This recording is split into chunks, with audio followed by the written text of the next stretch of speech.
Fala galera, tudo bem com vocês? Coach Fábio Passos, eu quero dizer que é um prazer e uma honra a gente trazer mais um conteúdo aqui para o nosso canal, semanalmente, no qual a gente está sempre investindo e ajudando você a avançar. Então, diante disso, eu já quero pedir para que você possa estar se inscrevendo no nosso canal, ativando o sininho e, se esse tema for relevante para você, que você possa estar compartilhando com outras pessoas, ok?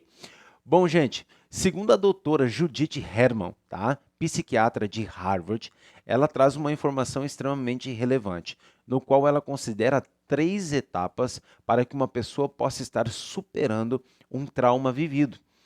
Nós queremos colocar agora de um nome fictício chamado Irene. Imagina que Irene agora passou por um processo onde ela foi quase molestada, ou seja, ela quase passou por uma situação de estupro.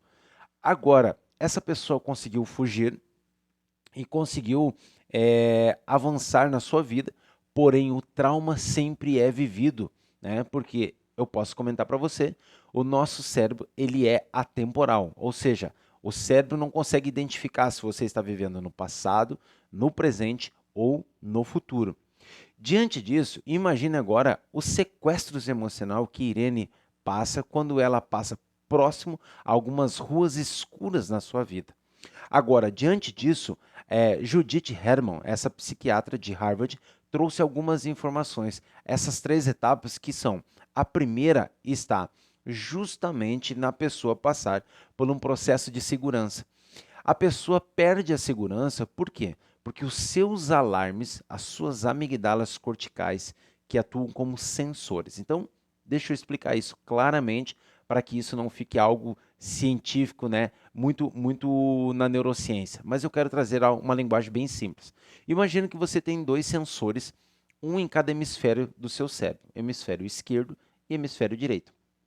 Esses sensores captam lá a informação. Exemplo, você visualizou ou sentiu o cheiro de fumaça. Os seus alarmes, tendo um no hemisfério esquerdo e hemisfério direito, vai mandar a informação. Então ele faz esse papel, ele gira um alarme e ele manda a informação para o teu cérebro emocional e também manda a informação para o teu cérebro racional. Dentro do cérebro emocional você vai ter uma gaveta cheia de arquivos lá. E esses arquivos são os teus arquivos de memória. Então, visualizou o quê? Cheiro de fumaça. Visualizou a fumaça e enviou a informação, principalmente em milésimos de segundo, para o teu cérebro emocional. Que, como ele é emocional, ele está lá ativando o hipocampo, que é onde tem um arquivo de memória. Então, dali, ele começa a já, naquele momento, entender o seguinte: fogo, porque ele já tem esse arquivo de memória. Então, ele já começa a liberar a adrenalina e começa, então, a liberar também cortisol, que é o estresse, né? Que estando regulado, ele é muito bom para manter o nosso nível de açúcar e de pressão sanguínea, mas agora estando acima, ele se torna então o estresse. E automaticamente a adrenalina, que é um neurohormônio que passa então, né, através do nosso cérebro, através de sinapses, e ele vai passando então pela nossa corrente sanguínea, fazendo com que o nosso coração comece a bater mais rápido, nós tenhamos uma hiperventilação, os olhos esbugalhados e a condição na nossa mentalidade. Ou eu fujo, ou eu luto. Então, diante disso, imagina agora para essa mulher que não tem a segurança. Então, assim, a primeira etapa é você agora voltar a adquirir a segurança na sua vida. Então, na maioria das vezes, o que acontece? As pessoas buscam o quê? A segurança, mas elas têm a falta da mesma. Por quê? Porque o cérebro é atemporal. Então, ou seja, se foi numa rua escura que ela quase passou por um processo de estupro, sempre que ela passar por essa rua, por alguma rua escura, os seus alarmes vão estar agora bombardeando como se ela estivesse vivenciando esse trauma. Por quê? Porque ela teve uma interpretação, uma generalização do acontecido e agora ela pensa que sempre vai estar passando por isso. Então o cérebro entra num processo de compulsão à repetição daquele hábito.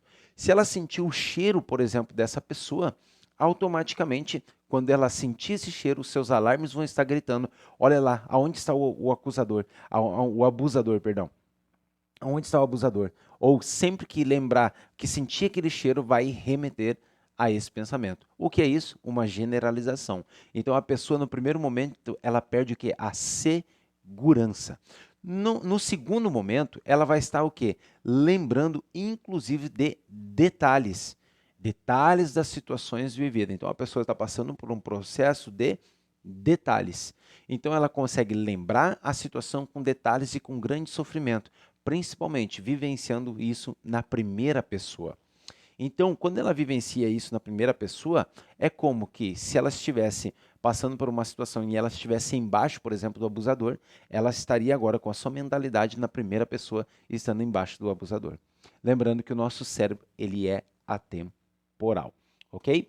Outra situação, então, que nós podemos colocar aqui é o fato, por exemplo, a lamentação do que aconteceu, do verdadeiro fato, ou de uma perca, no caso, se for um assalto, enfim.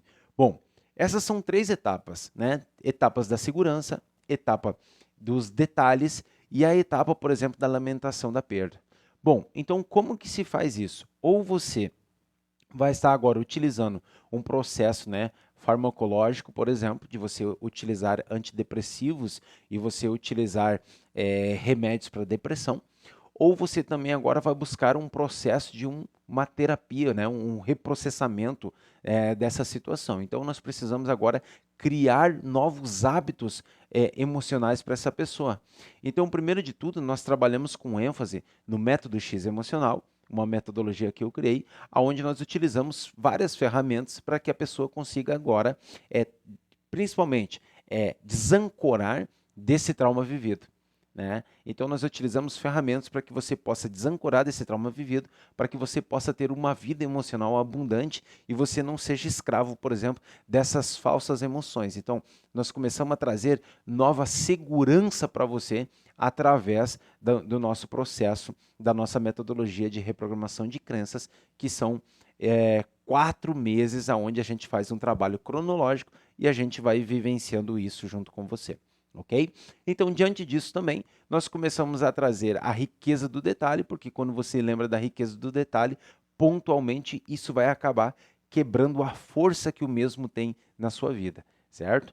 E automaticamente na terceira parte, que é quando você agora está lamentando, mas diante de tudo isso, agora você começa a entrar num novo processo que é gerar o quê? Uma plasticidade neural, né? A neuroplasticidade, ou seja, criar novas imagens mentais no seu cérebro, utilizando uma PNL, uma programação neurolinguística, onde nós começamos agora a trazer uma outra narrativa do fato, com um pensamento positivo também, e automaticamente quebrando a questão do trauma que foi vivido.